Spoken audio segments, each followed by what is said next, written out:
Good afternoon, good evening, good morning, wherever you are in the world. This is your favorite Spurs YouTuber, Harris Hasper TV, and this is Harry. And tonight I'm just going to talk about this Conte out nonsense because, quite frankly, it's been going on for way too long. So just discard yesterday's result just for the sake of it, right? I know we beat Leeds 4-3, and it's a great result, to be in the top four in the last 16 of the Champions League. But this is besides the point of this stream because, for me, I've been reading a lot of Conte out the past few weeks, and I think it's just ludicrous for us to want him to go because, number one, I mean, we were grateful to get Conte in the first place, and we should be grateful he's still here considering the summer we just had, which was like a 6 out of 10 window for me. Not the best, not the worst, but again, I mean, Spence is, like I said, is always an example of a player that Conte didn't want and was signed behind his back. So we should be grateful that Conte is still here. But I think it goes, if you really deep it, it's like a deeper thing for me. We've been through, I think, 3 managers since Pochettino's left in 2019. Yeah, so we had Jose who came in, and then we had Nuno, and now we have Conte, and we had Mason like in between. But I'm not going to talk much about him. But for me, it's pretty evident that no other manager can do better with the players that we've got. Okay, you look at our defense: Sanchez, Dyer, Davies have still all been here since Pochettino's left. And you've had Jose and Nuno, who, to be honest, I didn't know what he was planning with the team he had, really. And then you had Mason, who's more of like an attacking open manager, and people were like, oh, he'll be better than Mourinho. But anyway, but if you look at Mourinho and the style he played compared to Conte, is very, very, very similar. Mourinho asked for someone like Skriniar, and he got Rodon. And as you know, Dyer ended up being like a mainstay in the Mourinho side, unfortunately for all of us. And he still made countless and countless and countless mistakes, similar to ones he's still making now under Conte. So for me, Conte and Mourinho are very similar level of managers, right? And the reason people wanted Mourinho out was more to do with his character rather than his actual football skill, and people didn't like the football. And again, this is another reason why people are saying Conte out, because they don't like the football. But Mourinho, again, like some games we won like 6-1, 5-2, I think, against Southampton, because when the team was playing well, when Son and Kane, again, I'm going to go back to them later on, but when Son and Kane were firing, we were scoring goals. But unfortunately, we're still relying on Son and Kane again, and now we've got Kulusevski, but I'll go on to that a bit later, to score all our goals and create all our goals. And unfortunately, until we actually invest in more players up front, it's still going to be like this. And you forget, Son and Kane are 29 and they're 30. So they only have really 1 or 2 years to win a trophy for us, I think, at Spurs. Unless, and they might go in the summer. If Conte walks, for me, Son and Kane are gone. Kulusevski, you'd question if he's going to stay or not, because we still haven't got him on a permanent basis. Bentancur, why would Bentancur stay if Conte leaves? For me, there's no reason. I know he's going to have a contract, and Lee will probably try and force him to stay. But for me, it's just ludicrous to want Conte to go. Again, for me, if you look at the defense, like I mentioned, Dyer, Sanchez, and Davies, those players under 3 or 4 different managers have still not improved. Davies was a backup at left back and a back 4 under Pochettino, and Danny Rose, whether you like it or not, was the much better option. It's only because Davies can play in a back 3 that he's sort of doing a bit better now under Conte. I wouldn't say he's the best player by a long shot, but at least for him, he's kind of found a home at Spurs in terms of because of the formation change. As for Dyer, we saw the experiment at Dyer at centre back under Mourinho. That was not successful at all. I actually think, if I recall one mistake off the top of my head, against West Ham, and I'm sure there are a few others, but I can't think of them. There were so many. And then Sanchez is another one who was signed on Pochettino for like a huge fee at the time. I think it was up to 42 million. I think it was like 25 plus add-ons or something like that. And he's been here for like 3-4 years, and he's still not that great at all. 3-4 years, 5 years, 5 years, still not that great at all. He was sort of covered his mistakes when playing Vertonghen and Alderweireld in the back 3, when Pochettino played a back 3 on the right. But now we have lesser centre halves. He's being more exposed. I think Sanchez has pace, but he doesn't have a footballing brain. He doesn't know what he's doing. and sometimes I get nervous just when he's trying to clear the ball. And that says a lot, I think. and I guess with Sanchez, like I'm saying again, under 3 different managers, he still doesn't look any better than he did under Pochettino.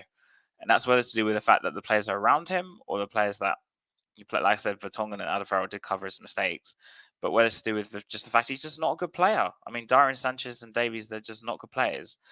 Davies was signed a new contract, I think, in the summer. It was like to 2024, 25, if I can recall. So he's probably going to stay. But if you look at someone like Dyer, who's wanted to play at centre half, and he's done that under 2-3 managers now, and he's still not succeeding, it's obviously not the managers, it's the players. Now, if we look at the Conte system, like I said, it's quite similar to Mourinho. The centre backs are the most important players in the system, and if the centre halves aren't that great, how can you expect the manager to suddenly turn water into wine and play this expansive football when he's not confident about what players are behind him? If you look at the midfield at Tottenham, Højbjerg and Bensko have done the most work out for anyone else this season, and they've been our best players.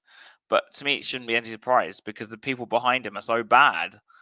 Like they have to cut. Like you see Højbjerg, and I think Bensko does this sometimes as well. They drop so deep to cover like the weaknesses in that area, especially with Dyer.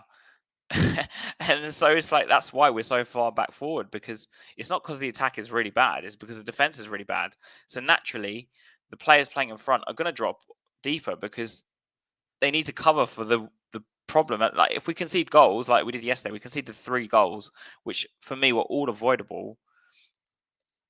You're going to lose football matches only because the Leeds themselves don't have a great defense and they play so open that we won the game 4-3 for me. And Bensko, again, man of the match, top player. I think he's a class above everyone else right now at the club. And I think he's going to turn into like cult status. Okay, so now going on to Bensko and Kulusevski. Do you guys seriously think Bensko and Kulusevski would have signed for Tottenham in January if Conte wasn't here? Because for me, I do not.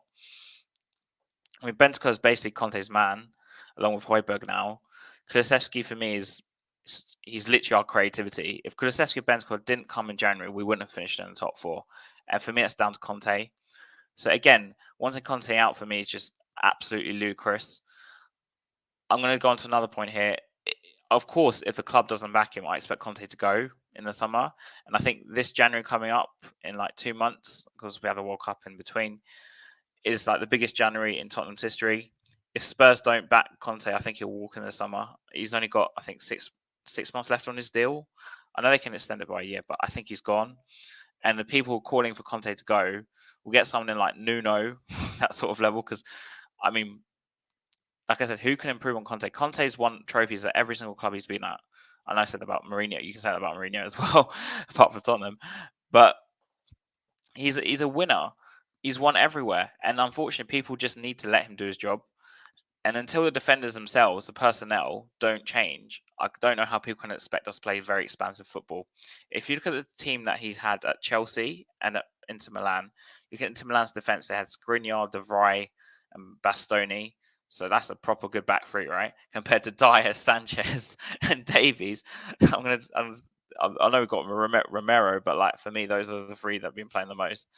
And then you have at Chelsea, he had David Luiz, who played like an insane season. And again, we look at the wing backs. He had Hakimi at Inter Milan. He's got Emerson at Tottenham, who, by the way, was signed under Nuno. And yes, people will tell me he's playing Emerson, but unfortunately, if you look at it, he didn't want Spence. So for him to play Spence, for me, it's just not gonna happen. He didn't want him, so he's not gonna play him. He's that sort of principal manager. He's just not gonna play him. Doherty, Conte sort of got something out of him. But again, he at best for me, he's like an average right wing back. He's not the answer, but he's not bad as like a cover player. It's just that the fact that we have 3 players in that position, one who's young and a club signing, and Conte won't play him.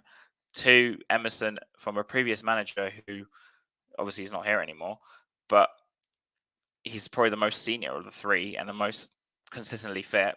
Doherty, who he has spells where he's very, very, very good and spells when he's very bad. And also he had this long injury, which he's only just really recovered from the past month, I'd say. And so he can't consistently play. So you've got 3 players for me who are at a similar level.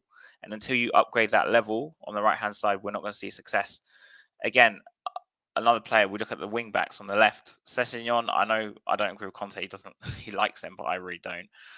But Perisic, for me, he wouldn't have joined Tottenham if Conte wasn't here, and he's a vast improvement of what we had down that side.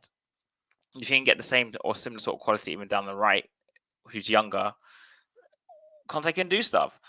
But in January, we need to go out and buy a centre half and a right wing back, and if anything, really 2 centre halves.